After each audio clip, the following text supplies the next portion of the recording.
राधे राधे, जय श्री कृष्णा। जय हो श्री कार्तिक के राधा दामोदर भगवान की जय।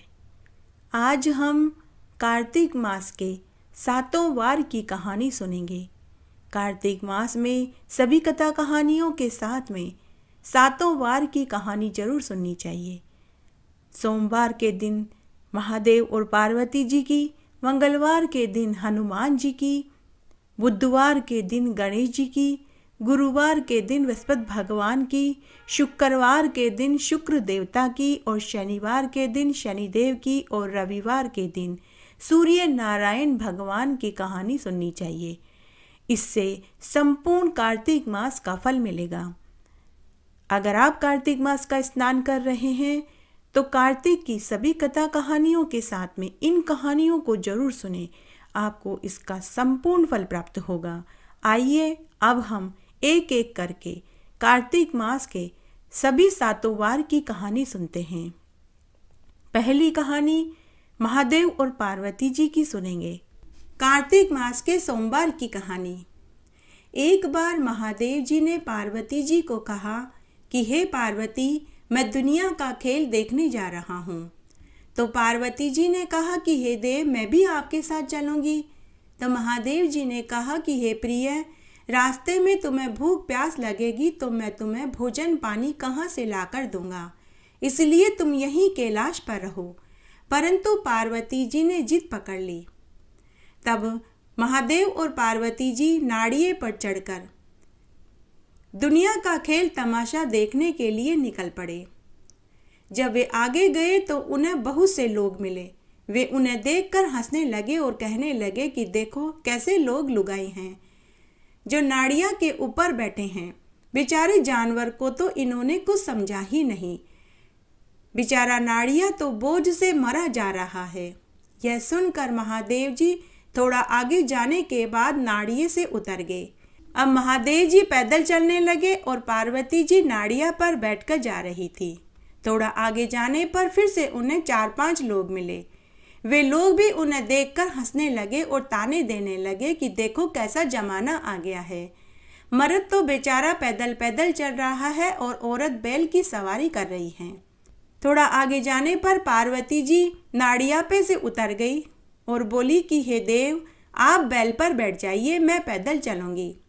उसके बाद पार्वती जी पैदल चलने लगी और महादेव जी नाड़िया पर बैठकर चलने लगे। आगे जाने पर फिर से 4-5 लोग मिले। उन्हें देखकर सभी लोग फिर से उन्हें ताने देने लगे और कहने लगे कि देखो जोगी बना फिरता है, लेकिन बैल पर बैठा है और बेचारी पत्नी पैदल चल रही है। इस तरह वे लोग महादेव जी को ताने देने लगे। तब थोड़ा आगे जाने पर महादेव जी भी उतर गए। तब महादेव और पार्वती जी पैदल पैदल नाड़िए को लेकर जा रहे थे। आगे पनघट पर फिर से उन्हें 5-6 औरतें पानी भरते हुए मिली। वे सब देखकर उनके ऊपर हंसने लगी और ताने देने लगी कि देखो कैसे बेवकूफ़ लोग हैं, बैल होते हुए भी पैदल चल रहे हैं। आगे जाने पर माता पार्वती जी महादेव जी से बोली कि हे देव, ये लोग ऐसे क्यों हैं, पैदल चलने नहीं देते, नाड़िया पर बैठने नहीं देते। तो महादेव जी पार्वती जी से बोले कि हे गोरा, इसी का नाम दुनिया है। यही दुनिया का खेल तमाशा ही तो मैं तुम्हें दिखाने लाया था। चलते चलते महादेव और पार्वती जी थक गए तो वे एक पेड़ के नीचे सुस्ताने के लिए लेट गए। तब महादेव जी अपने हाथ का तकिया लगाकर सोने लगे। उधर से औरतें पानी भरकर जा रही थी तो उन्हें देखकर बोली कि देखो राम मारा कैसा जोगी बना फिरता है, परंतु तकिए के बिना इसे नींद नहीं आती। ऐसे ताने देकर वे पनिहारे ने वहां से चली गई। तब महादेव जी ने हाथ का तकिया भी निकाल दिया। थोड़ी देर बाद वही औरतें दोबारा पानी भरने के लिए कुएं पर आई और आपस में कहने लगी कि देखो कैसा जोगी बना फिरता है। थोड़ी सी बात क्या कह दी कि इसे तो गुस्सा ही आ गया। अपने कहने से गुस्से के मारे इसने तकिया निकाल दिया। तब माता गौरा ने फिर से महादेव जी से कहा कि हे देव, ये दुनिया के लोग ऐसे क्यों हैं, क्यों किसी को देखकर ताने देते हैं। तो महादेव जी बोले कि हे गोरा, यह दुनिया का खेल है जो तुमने भी आज देख लिया। आदमी को कैसे भी ये लोग चैन से नहीं रहने देते। थोड़ी देर के बाद माता पार्वती जी महादेव जी से बोली कि हे देव, मुझे तो बहुत जोरों की भूख लगी है। महादेव जी बोले कि हे गोरा, मैंने तुम्हें पहले ही कहा था कि तुम मेरे साथ चलने की जिद तो कर रही हो, लेकिन तुम्हें मैं भोजन पानी कहाँ से खिलाऊंगा। लेकिन पार्वती जी ने जिद पकड़ ली कि हे देव, आपको मुझे भोजन कराना ही पड़ेगा। तब महादेव जी पार्वती जी को लेकर गांव में एक अमीर बुढ़िया के घर गए और उस अमीर बुढ़िया से कहा कि हे माई, हमें बहुत जोरों की भूख लगी है, क्या आपके घर में हमें भोजन मिलेगा। तो अमीर बुढ़िया ने कहा कि मेरे तो घर में ही पूरा नहीं पड़ता, तुम्हें भोजन कहाँ से कराऊं। तब महादेव जी पार्वती जी को लेकर वहां से आगे गए। आगे एक गरीब बुढ़िया माई अपनी झोपड़ी के बाहर चबूतरे पर बैठी थी। तब महादेव जी ने गरीब बुढ़िया से कहा कि अरे बुढ़िया माई, हम दोनों बहुत भूखे हैं, क्या हमें भोजन मिलेगा। तो गरीब बुढ़िया ने पूछा कि भाई क्या खाओगे। तो महादेव और पार्वती जी ने कहा कि हमें खीर खांड का भोजन चाहिए। बुढ़िया माई ने कहा कि आप मेरी झोपड़ी में बैठो, मैं अभी आती हूँ। तो महादेव जी ने पूछा कि बुढ़िया माई कहाँ जा रही है। तो बुढ़िया ने कहा कि अरे भाई, खीर खांड अगर मुझे बनाना है तो पंसारी की दुकान पे से चावल और चीनी लाऊंगी और खीर बनाने के लिए दूध लाऊंगी। तब महादेव जी बुढ़िया माई से बोले कि अरे बुढ़िया माई, जाने से पहले तू अपने घर में तो देख ले, क्या पता वहीं कुछ पड़ा हो। तब बुढ़िया माई अपनी झोपड़ी में देखने गई तो उसकी झोपड़ी अन्न धन के भंडार से भरी पड़ी थी। बुढ़िया माई को महान आश्चर्य हुआ। फिर बुढ़िया माई ने खीर खांड का भोजन बनाया और 3 थालियों में भोजन परोस दिया। एक थाली नाड़िया की, एक महादेव जी की और एक पार्वती जी की। तब महादेव जी बुढ़िया माई से बोले कि बुढ़िया माई, 3 थालियों में भोजन और परोस। बुढ़िया माई ने कहा कि इन 3 थालियों में कौन जिमेगा। तो महादेव जी बोले कि एक तेरा बेटा, एक तेरी बहू और एक तू।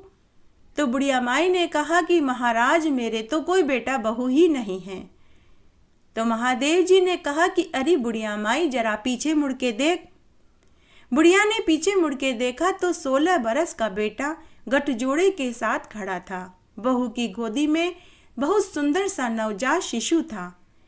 देखकर बुढ़िया माई आश्चर्य में पड़ गई। उसके बाद सब ने खीर खांड का भोजन खाया। भोजन खाकर जब महादेव और पार्वती जी जाने लगे तो बुढ़िया माई ने महादेव और पार्वती जी के चरण पकड़ लिए और बोली कि आप कोई साधारण पुरुष नहीं, आप मुझे दर्शन देकर जाइए। तब महादेव और पार्वती जी ने बुढ़िया माई को साक्षात दर्शन दिए और जाते जाते उसकी झोपड़ी को ठोकर मार गए तो उसकी झोपड़ी नौखंडी महल में बदल गई। घर में अन्न धन के भंडार हो गए। तब बुढ़िया माई महादेव और पार्वती जी से बोली कि इस बची हुई खीर खांड के प्रसाद का क्या करूं।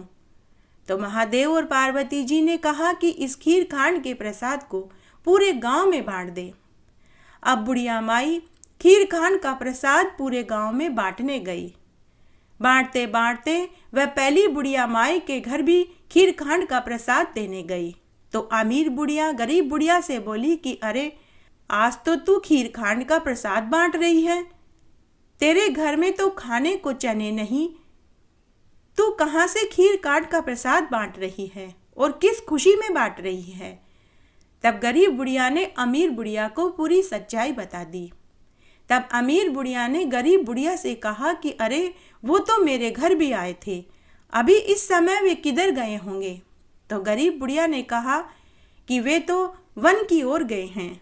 तो अमीर बुढ़िया भागी भागी महादेव और पार्वती जी के पीछे पीछे वन में भागी। आगे जाने पर उन्हें महादेव और पार्वती जी वटवृक्ष के पेड़ की छाया में बैठे मिले। तो अमीर बुढ़िया महादेव और पार्वती जी से बोली कि आपने मेरा धन ले लिया और उस गरीब बुढ़िया को दे दिया। महादेव जी ने कहा कि मैंने तो तेरा कुछ नहीं लिया, परंतु तूने ना कही तो तेरे ना हो गई, और उसने हाँ करी तो उसके धन हो गया। हे शंकर भगवान, जैसे उस बुढ़िया माई के घर धन दिया वैसा सबको देना, कहानी कहने वाले को, सुनने वाले को और हुकारा भरने वाले को। कार्तिक में मंगलवार की व्रत कथा। एक गांव में एक बुढ़िया माई थी। वह रोज हनुमान जी के मंदिर में दर्शन करने जाती और रोज देसी घी का रोटी का चूरमा बना करके लड्डू बनाती और हनुमान जी के चढ़ाती और कहती, लाल लंगोटा हाथ में सोटा, लो बालाजी खाओ रोटा, मैं देऊं तुम्हें जवानी में, तुम देना मुझे बुढ़ापे में। इस तरह उसके दिन बीत रहे थे। कई बरस बाद जब उसके बहू आ गई तो एक दिन बहू ने सास से कहा, सासू माँ अब रोज रोज रोटी का चूरमा लेकर कहाँ जाते हो? तब सास ने कहा कि बहू हनुमान जी के मंदिर में जाती हूँ। तो बहू ने सास से कहा कि इस तरह का बेकार का खर्चा अब मैं नहीं होने दूंगी। सास ने बहू से बहुत मिन्नतें करी कि बहू, जब से मैंने होश संभाला है तभी से मैं हनुमान जी के रोजाना रोटी का चूरमा चढ़ाती हूँ। उन्हें भोग लगाए बिना मैं भोजन नहीं करती। लेकिन सास के मिन्नतें करने पर भी बहू नहीं मानी। सास दुखी हो गई। खाली हाथ मंदिर जाने को उसका जी नहीं कर रहा था, तो उसने अन्न जल का त्याग कर दिया। बहू ने इसकी परवाह नहीं करी। बहू सोचने लगी कि एक दो दिन सासू माँ भूखी रहेगी तो अकल ठिकाने आ जाएगी। इस तरह पूरा एक सप्ताह बीत गया। तब हनुमान जी ने सोचा कि बेचारी बुढ़िया माई मेरे कारण भूखी पड़ी है। तब एक रोज हनुमान जी रोटी का चूरमे का लड्डू लेकर बुढ़िया की झोंपड़ी पर गए और बोले कि अरे बुढ़िया माई, भूखी क्यों सो रही है? तो बुढ़िया कहने लगी कि तुम कौन हो? हनुमान जी ने कहा, लाल लंगोटा हाथ में सोटा, ले बुढ़िया माई रोटा, तूने मुझे दिया जवानी में, मैं देऊं तुझे बुढ़ापे में। तो बुढ़िया हाथ जोड़कर बोली कि हे भगवान, आज तो आप मुझे दे देंगे, कल कौन देगा? तो हनुमान जी बोले कि बुढ़िया माई, कल भी मैं ही दूंगा, रोज मैं ही दूंगा। तब बुढ़िया माई ने उठकर रोटी का चूरमा खाया और पानी पीकर सो गई। इस तरह अब रोज हनुमान जी सुबह शाम बुढ़िया माई को रोटी का चूरमा देकर जाने लगे। धीरे धीरे बुढ़िया माई रोटी का चूरमा खाकर मोटी होने लगी। बहू ने सोचा कि सास भूखी प्यासी रहती है, फिर भी कैसे मोटी होती जा रही है, देखना चाहिए। तब एक रात को बहू ने छिपकर देखा तो हनुमान जी स्वयं बुढ़िया माई के लिए रोटी का चूरमा देकर गए और अंतर्ध्यान हो गए। जब बहू ने देखा तो उसकी आंखें फटी की फटी रह गई। पांव के नीचे से जमीन और ऊपर से आसमान गायब हो गया। बहू भागकर सासू के चरणों में पड़ गई और बोली कि सासू माँ, मुझे माफ़ कर दो। अब आप रोज मंदिर जाया करो, देसी घी के चूरमे का लड्डू लेकर हनुमान जी के भोग लगाया करो। अब मैं भी आपके साथ चलूंगी। हे हनुमान जी महाराज, जैसे आपने बुढ़िया माई को दिया वैसे सबको देना, कहानी कहने वाले को, सुनने वाले को और हुकारा भरने वाले को। गणेश जी की कहानी। बहुत छोटा सा गांव था। उस गांव में एक बुढ़िया माई अकेली रहती थी। वह जंगल से लकड़ियां बीन कर गांव के हाट में बेचती थी। उससे जो पैसा आता था उसी से वह आटा, दाल, तेल, घी, गुड़ लाती थी। यही उसकी आजीविका का साधन था। तब एक बार की बात है, बुढ़िया माई जंगल में लकड़ियां बीन रही थी कि तभी उसे एक छोटा सा चूहा दिखाई दिया जो ठंड के कारण बेहोश पड़ा था और थरथर कांप रहा था। बुढ़िया माई को उस चूहे पर दया आ गई। वह उसे उठाकर घर ले आई। घर लाकर उसने रुई के फाये में घुसा दिया और उसकी जान बचाई। उसे दूध रोटी खाने को दी। अब चूहा बुढ़िया के साथ ही रहने लगा। बुढ़िया उसे अपने बेटे की तरह पालने पोसने लगी। बुढ़िया ने उसका नाम मूषा रखा। धीरे धीरे पूरे गांव भर को पता चल गया कि वह मूषा बुढ़िया का बेटा है। बुढ़िया माई उसे अपने बेटे की तरह पालती है। इस तरह समय बीतने लगा। तब एक दिन की बात है, उस गांव के राजा के बेटे की शादी थी। पूरे गांव में से हर घर में से एक जना बारात में जा रहा था। तब पड़ोसियों ने बुढ़िया से पूछा कि अरे बुढ़िया माई, तेरे यहाँ से राजा जी के बेटे की बारात में कौन जाएगा? तो बुढ़िया माई बोली कि मेरा तो मूसा के अलावा और कोई नहीं, मेरा मूसा ही बारात में जाएगा। आप लोग मेरे बेटे का अच्छे से ध्यान रखना, साथ लेकर जाना और साथ ही लेकर आना। तो पड़ोसियों ने कहा कि बुढ़िया माई तू चिंता मत कर, हम तेरे मूसा का पूरा ध्यान रखेंगे। तब विवाह वाले दिन राजा के बेटे की बारात में पूरे गांव के साथ बुढ़िया का मूसा भी गया। बारात पड़ोसी गांव में पहुंची। तब सारे बाराती तालाब पर स्नान करने लगे। वहीं एक तरफ मूसा भी स्नान कर रहा था। तालाब के ठीक सामने राजा का महल था, जहां से राजकुमारी झरोके में से बारातियों को देख रही थी। राजकुमारी ने सभी बारातियों के साथ मूसे को भी स्नान करते हुए देखा। राजकुमारी ने जब मूसे को देखा तो वह आश्चर्य में पड़ गई। शाम को बारात सज धज कर बैंड बाजों के साथ दुल्हन के महल में पहुंची। वरमाला में दुल्हन नहीं आई। दुल्हन के माता पिता ने दासियों को भेजकर राजकुमारी को बुलवाया, लेकिन राजकुमारी नहीं आई। मुहूर्त का समय टल रहा था। पंडित जी बार बार एक ही बात बोल रहे थे कि जल्दी से नववधू को बुलाइए, मुहूर्त का समय निकल रहा है। तब सब राजा रानी अपनी बेटी को बुलाने उसके कक्ष में गए, तो राजकुमारी ने विवाह करने से इनकार कर दिया। राजा रानी ने इसका कारण पूछा तो राजकुमारी बोली कि मैं राजकुमार से विवाह नहीं करूंगी। उन्हीं की बारात में उनके गांव का एक मूसा आया है, मैं उसी से विवाह करूंगी। राजा रानी ने अपनी बेटी को बहुत समझाया कि राजकुमार बहुत सुंदर, बलवान और अमीर राजघराने से है, जबकि मूसा एक गरीब बुढ़िया का चूहा है। लेकिन राजकुमारी ने जिद पकड़ ली। राजा रानी ने अपनी बेटी को बहुत समझाया कि राजकुमार बहुत सुंदर, बलवान और अमीर राजघराने से है, जबकि मूसा एक गरीब बुढ़िया का चूहा है। लेकिन राजकुमारी ने जिद पकड़ ली। राजा रानी ने बारात व समधी व दूल्हे से माफ़ी मांगी और कहा कि हमारी बेटी तो आपके साथ बारात में आए मूसा से शादी करना चाहती है। सारे बाराती, घराती, समधी, राजकुमार सब नाराज होकर बिना कुछ खाए पिए ही चले गए। तब राजा रानी ने अपनी राजकुमारी का विवाह मूसा से करवा दिया। उधर जब बारात गांव में लौट आई तो बुढ़िया ने गांव वालों से और पड़ोसियों से पूछा कि तुम सब तो लौट आए, मेरा मूसा कहाँ है? तो गांव वालों ने बुढ़िया से कहा कि अरे बुढ़िया, तेरा मूसा तो राजकुमारी से शादी कर रहा है, वो तो तेरे लिए बहुत धन दौलत लेकर आ रहा है, तू तो नई बहू के स्वागत की तैयारी कर।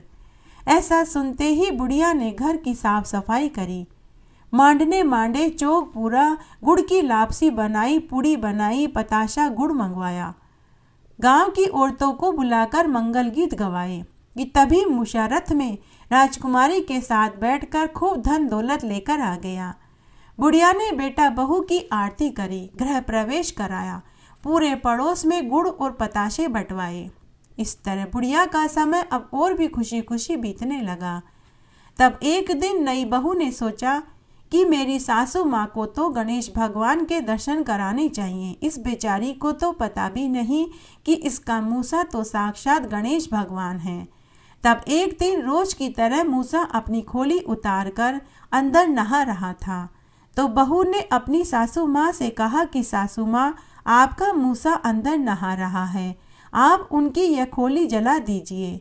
तो सास बोली कि बहू, अगर खोली जला दूंगी तो मेरा मूसा क्या पहनेगा? तो बहू ने कहा कि सासू माँ, जैसा मैं कहती हूँ आप वैसा ही करिए। तो बुढ़िया ने मूसा की खोली को जला दिया। तभी अंदर से मूसे ने अपनी खोली मांगी। तो राजकुमारी ने कहा कि आप जैसे भी हैं वैसे ही बाहर आ जाइए। जो दर्शन मैंने शादी वाले दिन आपके किए थे वही दर्शन अब आप अपनी माँ को भी कराइए। तभी गणेश भगवान ने साक्षात दर्शन दिए। बुढ़िया माई भगवान गणेश के दर्शन पाकर धन्य हो गई। हे गणेश भगवान, जैसे आपने मूसा वेश में बुढ़िया माई को दर्शन दिए, राजकुमारी को दिए, वैसे हमें भी देना। कहानी कहने वाले को, सुनने वाले को और हुकारा भरने वाले को। कार्तिक मास में बृहस्पतिवार की कहानी। बात बहुत पुरानी है। एक छोटा सा गांव था। उस गांव में दो देवरानी जिठानी अपने अलग अलग मकान में रहती थी। देवरानी बहुत अमीर थी तो जिठानी बहुत गरीब थी। तब एक बार की बात है, जिठानी को किसी ने कहा कि कार्तिक मास में सभी गुरुवार का व्रत करने, केले के पेड़ को सींचने, दिया बाती करने और गुड़ चना गाय को खिलाने, पीला खाने पीला पहनने से घर की गरीबी दूर हो जाती है। तो जिठानी भी गांव की महिलाओं के साथ कार्तिक मास में बृहस्पतिवार का व्रत करने लगी। चने की दाल को एक दिन पहले ही वह पानी में भिगो देती थी और गुरुवार के दिन चने की दाल और गुड़ गाय को खिलाती। सम पीले कपड़े पहनती और चने की दाल और बेसन के बने लड्डू हलवा खाती। उस दिन वह नमक नहीं खाती थी, नहीं कपड़े धोती थी। उस दिन वह बृहस्पति भगवान की पूजा करती, केले के पेड़ को सींचती, दिया बाती करती। इस तरह कार्तिक मास में गुरुवार के व्रत करते ही उसका घर अन्न-धन के भंडार से भर गया। पति को भी बहुत अच्छी नौकरी मिल गई। उसके 10 महीने के बाद उसे एक सुंदर पुत्र पैदा हुआ। तब एक दिन देवरानी को पता चला कि जिठानी जी बहुत पैसे वाली हो गई है। तो उसने इसका कारण जिठानी से पूछा।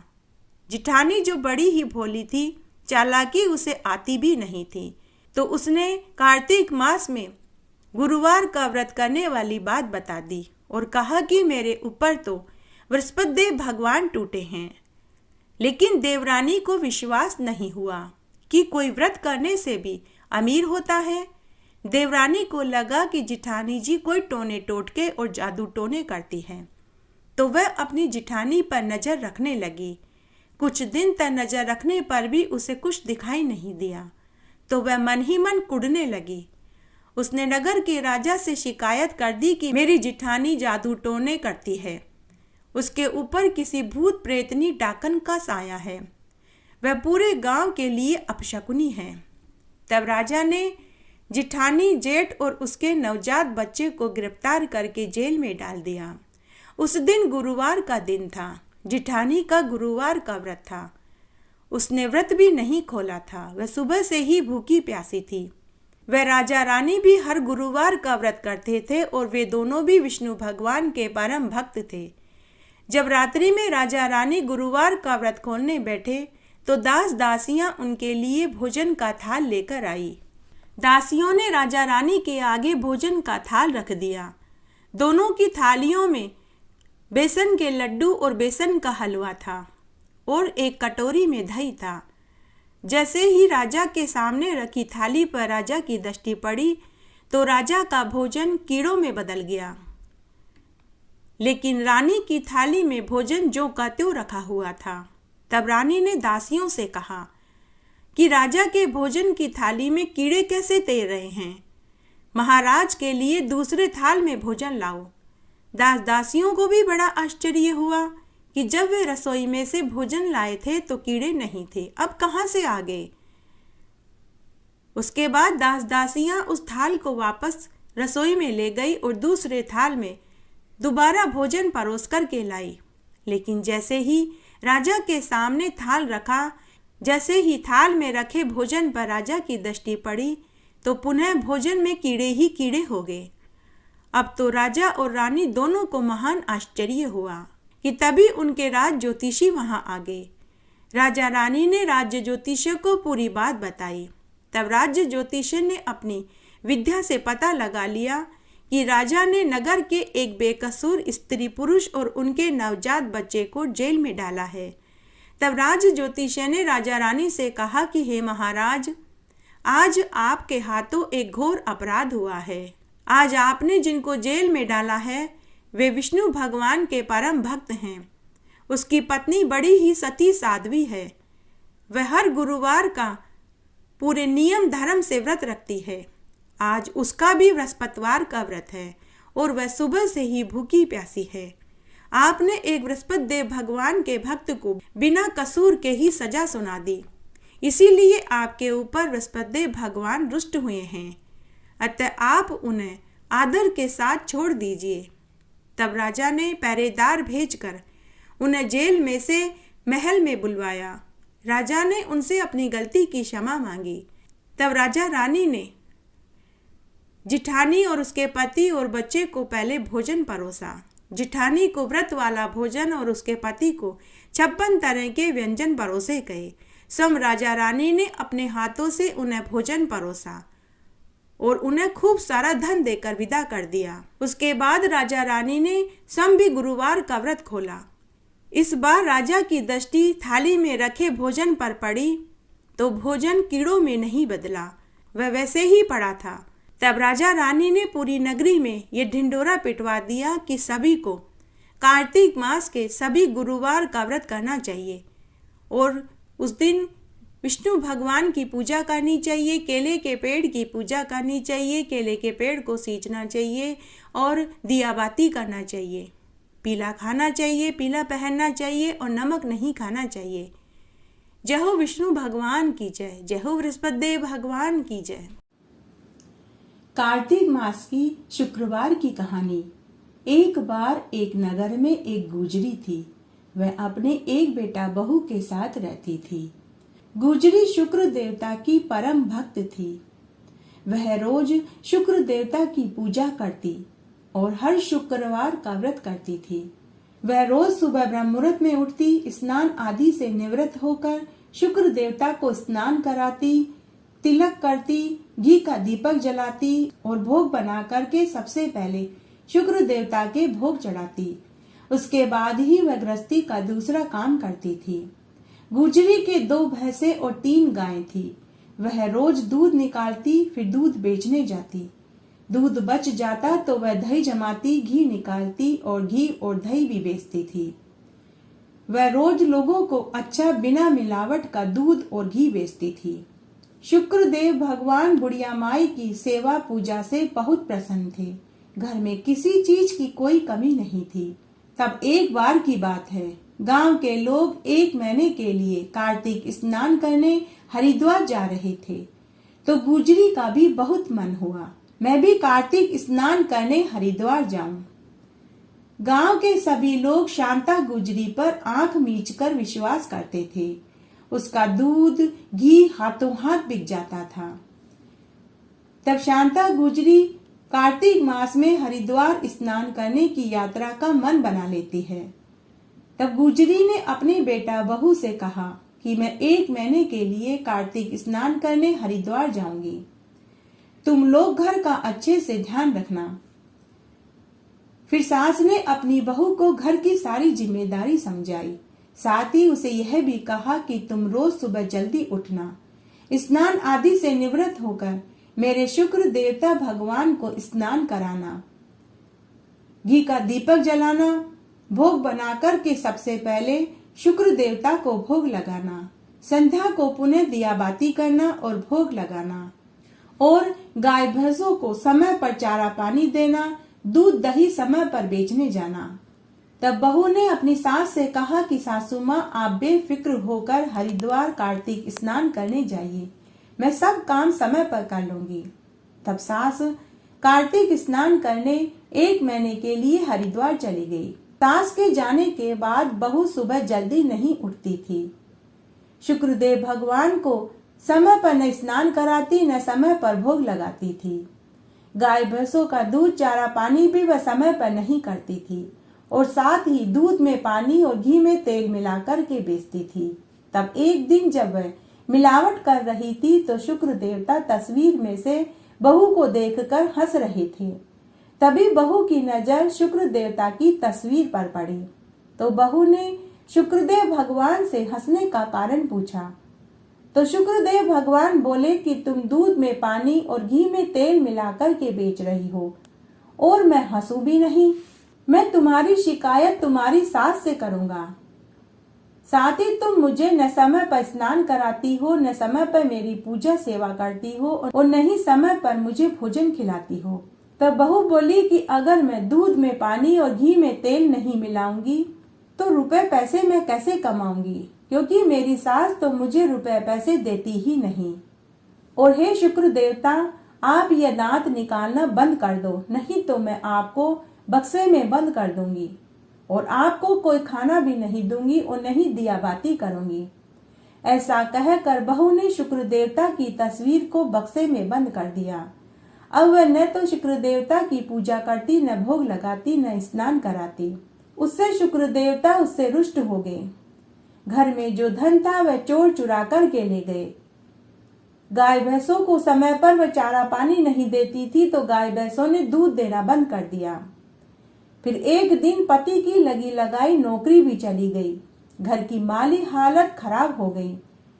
इस तरह एक महीना बड़ी मुश्किल से निकला। उधर सास ने 1 महीने तक कार्तिक मास में स्नान किया, व्रत किया और दान पुण्य किया, तो उसका 1 महीना बहुत आराम से निकल गया। 1 महीने के बाद जब वह गांव आ रही थी तो रास्ते में गांव के लोगों ने गुजरी को उसके घर की सारी बातें बता दी और कहा कि बहन, तेरी बहू दूध में पानी और घी में तेल मिलाकर के बेचती थी। तेरे बेटे की लगी लगाई नौकरी चली गई।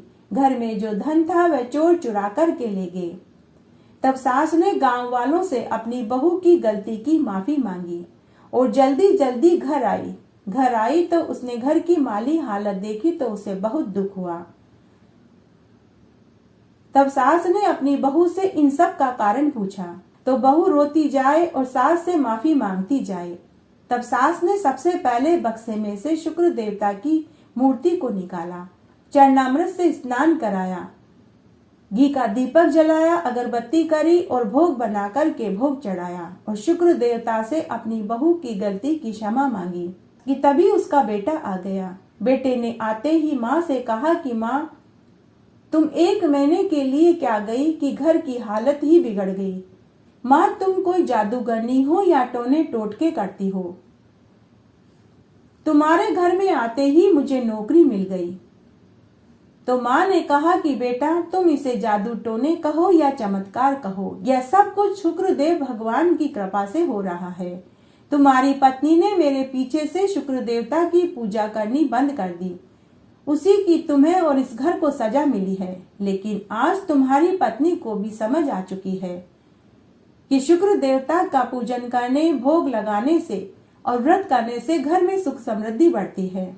उस दिन के बाद बुढ़िया के साथ उसके बेटा बहू भी शुक्र देवता की पूजा करने लगे, दिया बाती करने लगे और हर शुक्रवार का व्रत करने लगे। उस व्रत को करने से उनके घर में सुख समृद्धि बढ़ने लगी। देखते ही देखते घर में अन्न धन के भंडार भर गए। साल भर में बहू को एक सुंदर पुत्र भी पैदा हुआ। जय हो शुक्र देवता की जय। कार्तिक मास में सुनी जाने वाली शनिवार की कहानी। एक बार बहुत छोटा सा गांव था। उस गांव में एक ब्राह्मण दंपति अपने 3 बच्चों के साथ रहते थे। एक बार उस ब्राह्मण को सपने में नीली घोड़ी पर नीले कपड़े पहने एक आदमी दिखाई देता और कहता कि हे ब्राह्मण देवता, मैं तेरे लगूंगा। अब यह सपना उसे रोज रात्रि को दिखाई देने लगा। वह ब्राह्मण परेशान हो गया। चिंता के मारे उसकी भूख, प्यास, नींद सब गायब हो गई। दिन पर दिन वह सूखने लगा। उसका शरीर पीला पड़ गया, आंखों के नीचे गड्ढे पड़ गए, लेकिन उसने यह बात किसी को नहीं बताई। तब एक दिन उसकी पत्नी ने अपने पति से पूछा कि हे स्वामी, मैं आपको अच्छा खिलाती हूँ, अच्छा पहनाती हूँ, फिर भी आप दिन पर दिन सूख रहे हैं। इसका क्या कारण है? आपको कौन सी चिंता सता रही है? तब ब्राह्मण ने अपनी पत्नी से कहा कि भगवान, मुझे रोज सपने में नीले कपड़े पहने नीले घोड़े पर एक आदमी दिखाई देता है और वह कहता है कि मैं तेरे लगूंगा। ब्राह्मणी ने कहा कि हे स्वामी, वो तो शनि देव हैं। अब की बार जब आपको वो दिखाई दे तो उनसे कहना कि आप मेरे 1.25 प्रहर के लिए लग जाओ, उससे ज़्यादा अवधि के लिए उन्हें लगने मत देना। यह सुनकर ब्राह्मण को थोड़ा धैर्य मिला। उसी रात्रि को ब्राह्मण को पुनः यही स्वप्न आया। शनिदेव महाराज ब्राह्मण से बोले कि हे ब्राह्मण देवता, मैं तेरे लगूंगा। ब्राह्मण ने कहा कि हे शनिदेव, आप कितने समय के लिए लगोगे? शनिदेव महाराज बोले कि ब्राह्मण देव, मैं 7 वर्ष के लिए लगूंगा। तो ब्राह्मण हाथ जोड़कर विनती करने लगा और बोला कि हे शनिदेव, मैं तो बहुत गरीब हूँ, इतना समय मैं झेल नहीं पाऊंगा। तब शनिदेव बोला कि फिर मैं तेरे 5.5 वर्ष के लिए लगूंगा। फिर से ब्राह्मण बोला कि हे शनिदेव महाराज, मैं आपके चरण पकड़ता हूँ, कृपया करके अवधि और कम कीजिए। तब शनिदेव फिर बोले कि अब तो मैं तेरे 2.5 साल के लिए लगूंगा। ब्राह्मण फिर से हाथ जोड़ने लगा और अनुनय विनय करने लगा। तब शनिदेव ने कहा कि हे ब्राह्मण देव, 1.25 प्रहर तो लगूंगा ही, क्योंकि इतना तो मैं कोड़ी, कलगी, मंगता, भिखारी के भी लगता हूँ। तब ब्राह्मण ने कहा कि ठीक है। उसके बाद शनिदेव ब्राह्मण के 1.25 प्रहर के लिए लग गए। उसी समय ब्राह्मण की नींद खुल गई। देखा तो सुबह के 4 बज रहे थे। ब्राह्मण ने अपनी पत्नी से कहा कि भगवान शनिदेव मेरे 1.25 प्रहर के लिए लग गए हैं, इसलिए मैं वन में जाकर तपस्या करके समय बिताऊंगा। तू मेरे लिए भोजन पानी बांध दे और पीछे से तू किसी से लड़ाई झगड़ा मत करना, घर में ही बैठी रहना, बच्चों को भी बाहर मत निकलने देना। और इस 1.25 प्रहर शनि वाले समय में कोई गाली भी दे तो चुपचाप सुन लेना। ऐसा समझा बुझा कर ब्राह्मण जंगल में चला गया। जंगल में ब्राह्मण एक पीपल के पेड़ के नीचे चबूतरे पर बैठ गया और हनुमान चालीसा का पाठ पढ़ने लगा। 1 पहर बीत गया तो ब्राह्मण ने सोचा कि बाकी का समय तो मैं रास्ते में घर जाने में ही बिता दूंगा। ऐसा सोचकर वह घर से निकला। रास्ते में उसे एक सब्जी की बाड़ी दिखाई दी जिसमें मतीरे उग रहे थे। ब्राह्मण ने माली से 2 मतीरे खरीदे और उसे अपनी झोली में डाल लिया और आगे चलने लगा। तब शनिदेव ब्राह्मण एक बूढ़े साधु का वेश बना करके ब्राह्मण के पास आए और पूछने लगे कि हे ब्राह्मण देव, तेरी झोली में क्या है? तब ब्राह्मण ने साधु महाराज से कहा कि हे साधु महाराज, मेरी झोली में तो मतीरे हैं। साधु ने कहा कि तू अपनी झोली खोल करके दिखा। ब्राह्मण ने जैसे ही झोली खोल करके दिखाई तो उसमें से उस नगर के राजा के दोनों राजकुमारों की मुंडी निकली, मतीरे नहीं निकले। तब वह साधु महाराज उस ब्राह्मण को लेकर नगर के राजा के पास गए और बोले कि हे महाराज, आपके दोनों बेटों की इस ब्राह्मण ने हत्या कर दी। इसकी झोली में आपके दोनों पुत्रों की मुंडियां हैं। आप इससे इसकी झोली को खोल करके देखो। राजा ने कहा कि मुझे मत दिखाओ, मैं अपने पुत्रों की कटी गर्दन देख नहीं पाऊंगा। राजा ने उसी समय आज्ञा दी कि इस ब्राह्मण को सूली पर चढ़ा दो। महल में हाहाकार मच गया। ब्राह्मण राजा के चरणों में गिर पड़ा और अनुनय विनय करने लगा, लेकिन राजा ने ब्राह्मण की एक नहीं सुनी। उसी समय वह साधु महाराज वहां से अंतर्ध्यान हो गए।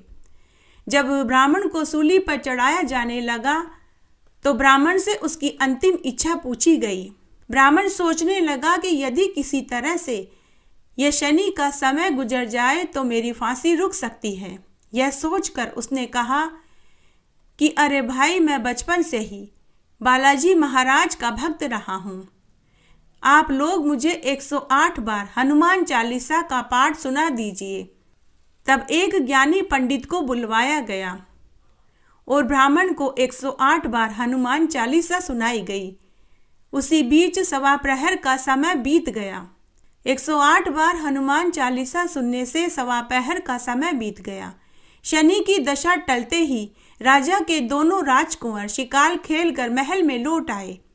दोनों राजकुमारों को जीवित देखकर राजा की खुशी का ठिकाना नहीं रहा, परंतु वह डर के मारे कांपने लगा कि मैंने एक निर्दोष ब्राह्मण को फांसी की सजा सुना दी। अब मुझे ब्रह्महत्या का दोष चढ़ेगा। तभी राजा ने 2 घुड़सवारों को भेजकर ब्राह्मण की हत्या रुकवाई और उसे दरबार में उपस्थित होने का हुक्म दिया।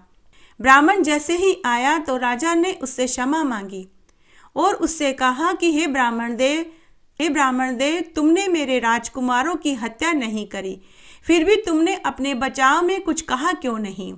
ब्राह्मण ने कहा कि हे महाराज, मैं तो आपसे खूब अनुनय विनय कर रहा था, लेकिन आपने मेरी बात सुनी ही नहीं।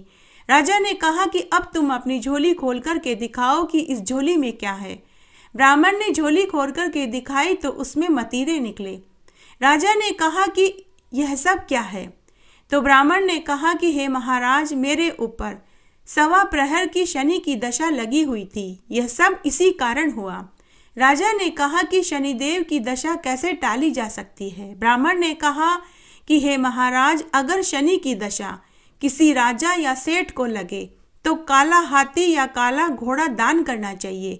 गरीब के लगे तो शनिवार के दिन पीपल की पेड़ की पूजा करनी चाहिए और सरसों के चौमुखा दीपक जलाना चाहिए। पूजा करते समय बोलना चाहिए, साचो शनिश्चर कहिए, जाके पांव सदा ही पड़िए। शनि की कहानी सुननी चाहिए और काला तिल, काला उड़द, छाता, जूता और तराजू दान में देना चाहिए। शनिवार के दिन काले कुत्ते को तेल से रोटी चुपड़कर खिलानी चाहिए, इससे शनि की दशा उतर जाती है। तब राजा ने उसे खूब सारा धन देकर आदर के साथ विदा कर दिया। ब्राह्मण मदिरा और धन लेकर घर आया। ब्राह्मणी ने पूछा कि आपको आने में इतनी देर कैसे हुई? तो ब्राह्मण ने पत्नी को पूरी सच्चाई बताई। तभी ब्राह्मण के बच्चे आए और अपने पिता से बोले कि पिताजी, हम मदिरा खाएंगे। ब्राह्मण ने जैसे ही मदिरा काटा तो उसमें से सोने, चांदी, हीरे, मोती का ढेर निकला। हे शनि देवता, जैसे ब्राह्मण की शनि की दशा लगी वैसे किसी की न लगे, जैसे उतरती की दशा ब्राह्मण के लगी वैसे सबके लगे।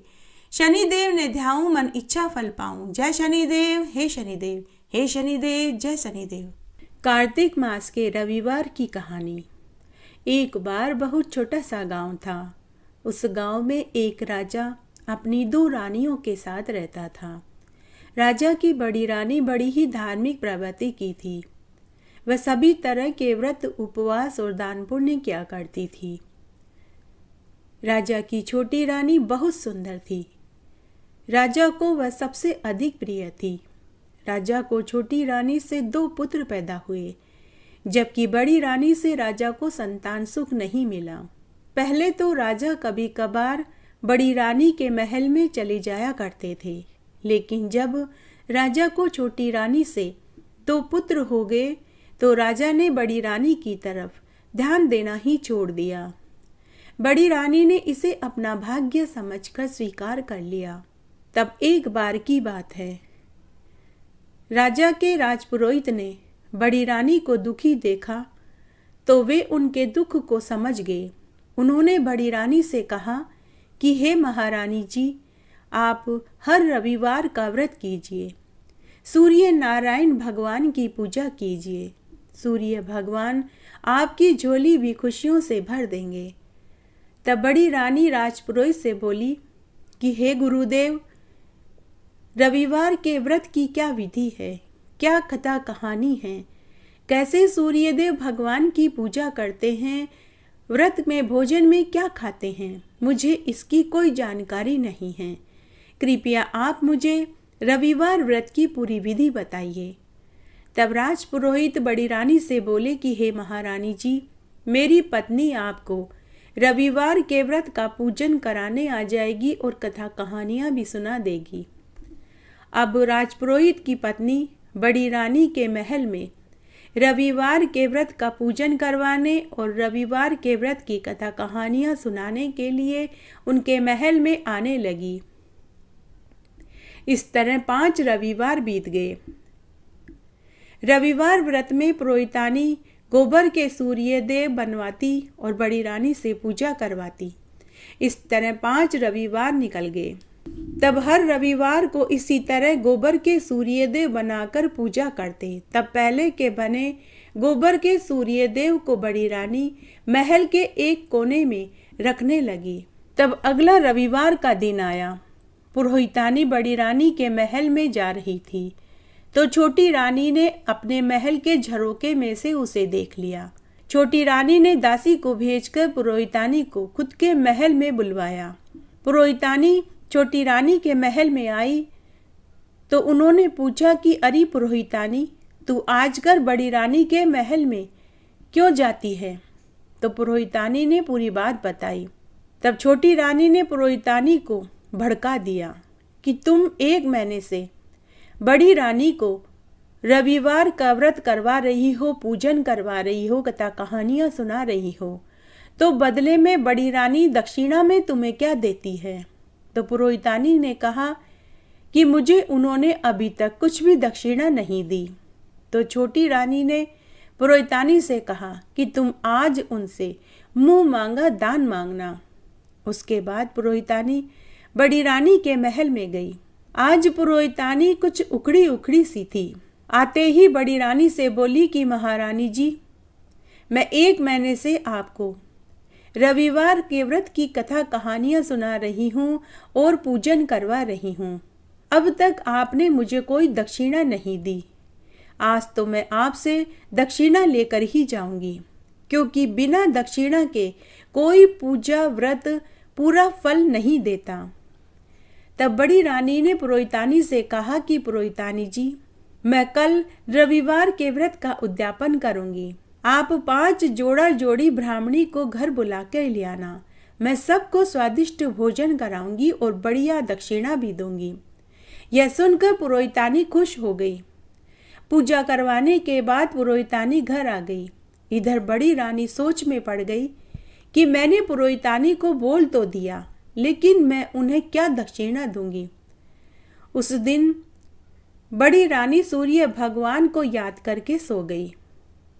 तब सूर्य देव भगवान ने सोचा कि अगर आज मैं बड़ी रानी के सत का मान नहीं रखूंगा तो कलयुग में हमें कौन मानेगा। सुबह ब्रह्म मुहूर्त में सूर्यदेव भगवान ने बड़ी रानी को स्वप्न में दर्शन देकर कहा कि हे पुत्री, तू चिंता मत कर, मैं तेरी पूजा और व्रत से बहुत खुश हुआ। मैं तुझे वरदान देता हूँ कि तुझे 7 पुत्र होंगे, जिनकी कीर्ति यश 10 दिशाओं में होगी। और जहाँ तूने मेरे गोबर के सूर्यदेव रखे हैं वे सोने के बने हुए मिलेंगे। पुत्री, तू वे ही सोने के सूर्यदेव ब्राह्मण ब्राह्मणियों को दान में दे देना। पुत्री, तेरा घर धन धान्य से भर जाएगा। ऐसा वरदान देकर सूर्यदेव अंतर्ध्यान हो गए। उस समय सुबह के 4 बज रहे थे। बड़ी रानी की नींद खुल गई। वह उसी समय महल के उस स्थान पर गई जहां उसने पूजा की सामग्री के साथ गोबर के बने हुए सूर्यदेव रखे थे। उसने देखे कि गोबर के सूर्यदेव सोने में बदले हुए थे। रानी ने सूर्यदेव भगवान को धन्यवाद दिया। फिर स्नान आदि से निवृत्त होकर सूर्यदेव भगवान को अर्घ्य दिया। पूजा आदि से निवृत्त होकर उसने दासियों के साथ 56 तरह के स्वादिष्ट व्यंजन बनाए। उसके बाद पुरोहितानी 5 जोड़ा जोड़ी ब्राह्मण ब्राह्मणियों को लेकर भोजन करवाने के लिए महल में ले आई। बड़ी रानी ने राजा, छोटी रानी और दोनों राजकुमारों को भी भोजन के लिए बुलाया। सबने स्वादिष्ट भोजन खाया। फिर बड़ी रानी ने सभी पंडित व पंडितानियों को 1-1 सोने के सूर्यदेव की प्रतिमा दक्षिणा में दे दी। सोने के सूर्यदेव देखकर राजा रानी ने पूछा कि सोने के सूर्यदेव की प्रतिमा तुम कहाँ से लेकर आई। तब बड़ी रानी उन सब को लेकर महल के उसी पूजा सामग्री वाले स्थान पर गई जहाँ ढेर सारे सोने के सूर्यदेव की प्रतिमाएं रखी हुई थी। तब राजपुरोहित ने राजा से कहा कि हे महाराज, यह सब कुछ बड़ी रानी के सत का प्रताप है। भगवान सूर्यदेव ने ही बड़ी रानी को उनके रविवार के व्रत का पुण्यफल दिया है। अब राजा व छोटी रानी को भी रविवार व सूर्यदेव की महत्ता समझ में आ चुकी थी। अब राजा बड़ी रानी के साथ स्वयं भी रविवार का व्रत करने लगा और सूर्यदेव भगवान की पूजा करने लगा। उसके बाद राजा बड़ी रानी को भी बड़े ही स्नेह के साथ रखने लगा। इस व्रत के प्रताप से बड़ी रानी को 7 पुत्र हुए, जिनकी कीर्ति यश 10 दिशाओं में थी। तब राजा ने पूरी नगरी में ये ढिंडोरा पिटवा दिया कि सभी को रविवार का व्रत करना चाहिए और सूर्यदेव भगवान की पूजा करनी चाहिए। घटती हो तो पूरी हो तो परवान चढ़े, भूले बिसरे नाम तेरे भंडार में भरे। इस तरह आज हमने कार्तिक मास के सभी 7 वार की सभी देवताओं की कहानियाँ सुनी। आशा करती हूँ आपको यह वीडियो जरूर पसंद आएगा। मेरे साथ बने रहने के लिए आपका धन्यवाद। आगे आने वाली कथा कहानी के लिए भी आप इसी तरह मेरे साथ बने रहें। धन्यवाद।